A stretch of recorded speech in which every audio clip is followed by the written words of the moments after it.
Ladies and gentlemen, welcome to It's Rainmaking Time. This is Kim Greenhouse. It gives me great pleasure to welcome G. Edward Griffin.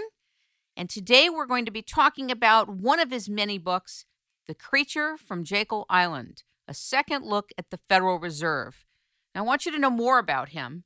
G. Edward Griffin is a writer and a documentary film producer with many successful titles. He's also listed in Who's Who in America, and he's very well known for taking a topic and researching it and presenting it in clear terms that everybody can understand. He has talked about subjects such as archaeology, ancient Earth history, the Federal Reserve System, international banking, terrorism, the history of taxation, U.S. foreign policy, the Supreme Court, the politics of cancer therapy, and the United Nations. Not only has he written The Creature from Jekyll Island, he's written World Without Cancer, The Discovery of Noah's Ark, Moles in High Places, The Open Gates of Troy, No Place to Hide, The Capitalist Conspiracy, More Deadly Than War, The Grand Design, The Great Prison Break, and The Fearful Master. And along with Paul Wittenberg and Michael Murphy, he has produced a blockbuster documentary that you all should see, What in the World Are They Spraying? Ladies and gentlemen, it is my great honor to welcome G. Edward Griffin to It's Rainmaking Time. Good day. Well, thank you very much, Kim. That's a very kind introduction. It's all true. I can't imagine an American, having not read The Creature from Jekyll Island, having any clue what's going on in our economic conditions, in our financial system, in banking, in monetary understanding. And I can tell you that this was a great compliment when I felt I knew what was going on until I read this book. I hadn't had all the pieces put together quite the way you did it. It's a masterful job. It's almost 600-page book and worth every sentence of it. I thought we would begin today, Edward, by having you outline for the listener the distinctions between commodity money, receipt money, fiat money, and fractional reserve money to begin contextualizing your book. Oh, well, that's one of my favorite topics. Normally, people want to jump right into the economy and what's going on today, but I appreciate that historic view because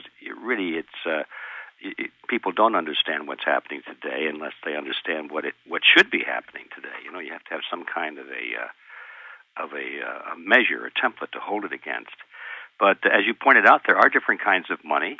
The beginning of money is even before money, you might consider that we had barter. Barter is I think everybody knows what that is. You just sort of exchange one thing for another. That's not really money, because money by proper definition is a medium of exchange, and the active word there is medium. So money is something that is used in this transaction between two or more people, not for its own self, but as a medium of a means of getting to something that they want. Now, that doesn't mean that the money itself should not have intrinsic value, which it should have. We'll talk about that in a minute. But the point is that with barter, there is no medium of exchange. It's just an exchange. So that's not really money. But then when you finally come to the next level, it's commodity money, and that's money which itself has value, and people may take it not because they have a use for it immediately, but they know that it has value, and somebody else will accept it. And I think that probably the best example of that throughout history has been, food. In particular, cattle. We know historically that cattle have always been useful as a medium of exchange. That's why people have more cattle than they really can use. They don't necessarily use 100 head of cattle, but they're very happy to have 100 head of cattle, because if they want to buy something of great value, they can always use their cattle to give to somebody else, and then they'll have an extra 100 head of cattle, and they can use it, and so forth. Anyway, so cattle and wheat and food of all kinds is an excellent kind of commodity money. And then finally, throughout history, people began to turn to other things as a commodity money that was a little more durable. Cows die, they get sick, and they get old, and so cattle are fine, and wheat is fine, but it rots and so forth, and it can get mold and so forth. So they began to use metals as money when the art of refining metals was advanced sufficiently to make really good metals, and they were used initially for weapons of war, unfortunately, but that's one thing that historically man has always been willing to prize very highly, is whatever gives him an advantage over his competitors. So in the beginning, they were simple shields or spearheads and daggers and swords and that sort of thing. But because metal was used in warfare and then later in jewelry and artistic things, it was prized, and people were very happy to have more metal on hand than they could possibly ever use because they could exchange it. It was a medium of exchange. And that was just a natural evolution. And this happened everywhere in the world, in all societies and all cultures.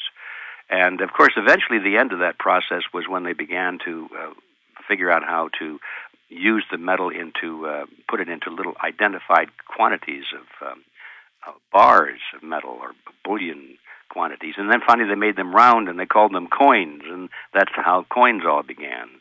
So coins became little bars of money, and people were very happy to exchange them, especially when they found out that they could refine gold. And silver had great value, great demand all over the world, and in small quantity. So then that's how gold coins came along.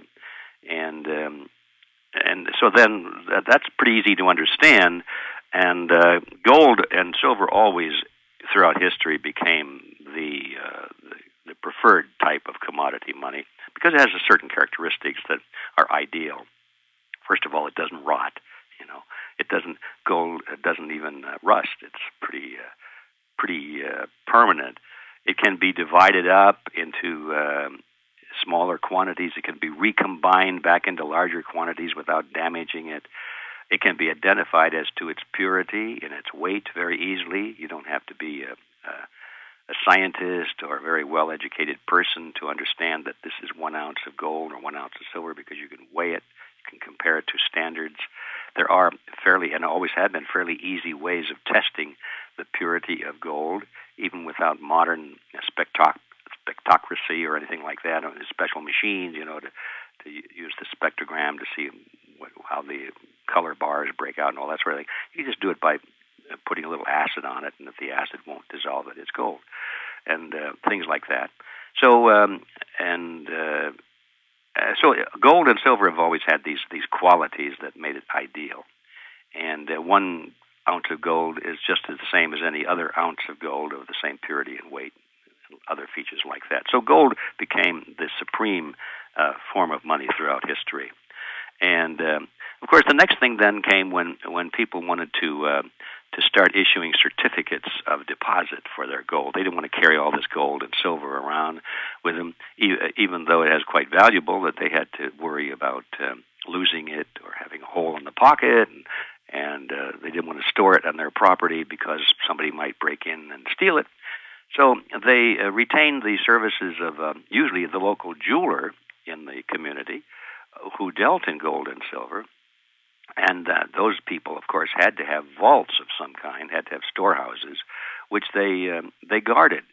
They paid to have soldiers and guards on duty at all time to protect the hoard of silver and gold against burglars. And so their neighbors came to them and said, "Look, since you've got all of this warehouse and this security going on here, would you mind if you stored my gold also, and I'll pay you a fee for it?" And of course they said, "Sure." So that was the beginning, really, when you think about it, of banking, because that's when people started to put their valuable money on deposit with somebody who was going to guard it for them. And so that was quite an interesting development in the history of money, because then the person who put the gold on deposit got a paper receipt, and that receipt said basically, "I have your gold. I have 5 ounces of your gold, and you can have it any time you want it. And meanwhile, I'm guarding it for you, and I guarantee to give it to you anytime you want it back." And that was like a demand deposit. A person could come and demand their money, and that was the beginning of paper money, because people then held these pieces of paper, and it had their name on it and all of that sort of thing, so nobody else could use it. It was sort of like a check out of a checkbook. It had a payer and a payee and all of that sort of thing.